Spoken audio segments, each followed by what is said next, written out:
মুস্তাফিজকে আইপিএলে খেলে এখনো শেখার কিছু নাই, বরঞ্চ মুস্তাফিজের থেকে শিখতে পারে ওইখানে আইপিএলে অনেক প্লেয়াররা। মুস্তাফিজকে দেশে ফিরানো মানেই যে আমরা জিম্বাবুয়ে সিরিজ দিয়ে খেলাবো তা না। মুস্তাফিজকে আমরা 1 তারিখ পর্যন্ত খেলতে দিচ্ছি। 1 তারিখে 2 তারিখে হিল বি হেড, 3 তারিখ থেকে হিল বি অ্যাভেলেবল। মুস্তাফিজকে আইপিএলে খেলে এখনো শেখার কিছু নাই। মুস্তাফিজের লার্নিং প্রসেস ওভার, বরঞ্চ মুস্তাফিজের থেকে শিখতে পারে ওইখানে আইপিএলে অনেক প্লেয়াররা। এতে বাংলাদেশের কোনো বেনিফিট হবে না, এটা মুস্তাফিজের কাছে থেকে অন্যদের বেনিফিট হবে। আর খালি নট অনলি যে ওইখানে আইপিএল খেলাটা তারা মনে হয় আপনাদের কাছে 4 ওভারের খেলা, কিন্তু এটা জানেন কত ধকল নিতে হয়। রাত্রেবেলাও কিন্তু তাদের ট্রাভেল করতে হয়, খেলা শেষে গিয়ে রাত 1টার সময় এয়ারপোর্টে ঘুমিয়ে থেকে তাদের ট্রাভেল করতে হয়, অনেক কষ্ট।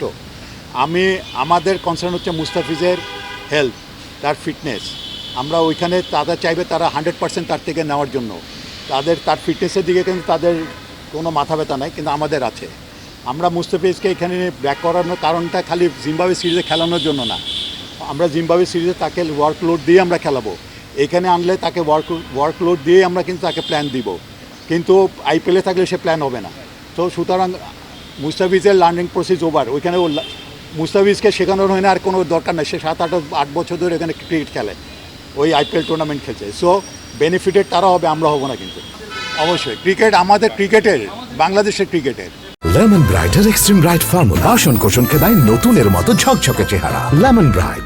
না, এখানে দেখেন মুস্তাফিজের ব্যাপারটা আমরা ডিল করি, ন্যাশনাল টিম আমরা ডিল করি, আমরা বুঝতে পারছি, আপনারাও কিন্তু বুঝতে পারছেন মুস্তাফিজকে প্রয়োজন। কিন্তু আমাদের ন্যাশনাল ইন্টারেস্ট তো প্রথমে আপনারা জানেন 2021 সালে কিন্তু এই 2জন প্লেয়ার কিন্তু এখানে আইপিএল খেলে কিন্তু ওয়ার্ল্ড কাপে জয়েন করেছিল, এবং আমাদের ওইখানে এক্সস্টেড ছিল, তারাও বলেছে দে ওয়্যার এক্সস্টেড।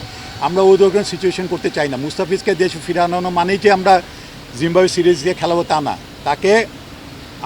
তাকে ওয়ার্কলোড দিব, প্রেশার কমাবো, দলের সাথে থাকবে, আন্ডারস্ট্যান্ডিং থাকবে। একটা ওয়ার্ল্ড কাপ একটা বড় ইভেন্টে যাচ্ছে, ইভেন্টের আগে যাতে প্লেয়ারদের সাথে একসাথে থাকতে পারে, যেতে পারে। কারণ তারপরে গিয়ে কিন্তু এই মে মাসে কিন্তু আমাদের খেলা শুরু হয়ে যাবে 3টা ইউএসের সাথে। তো তাকে তো এখানে অ্যাক্লামেটাইজ করতে হবে নিজেকে।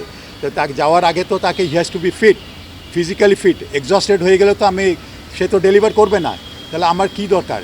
আই নিড হিম। আমাকে তো সে যাতে ফ্রেশ মুস্তাফিজ চাই, এক্সস্টেড মুস্তাফিজ চাই না আমরা। মুস্তাফিজ যেটা বলেন, যেটা তাসকিন কিন্তু এখন লঙ্গার ভার্সানে না খেলে এখন 2টা ভার্সানে খেলছে সে, তাই না?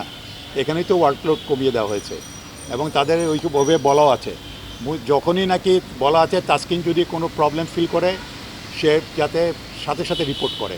But so far he is not complaining anything.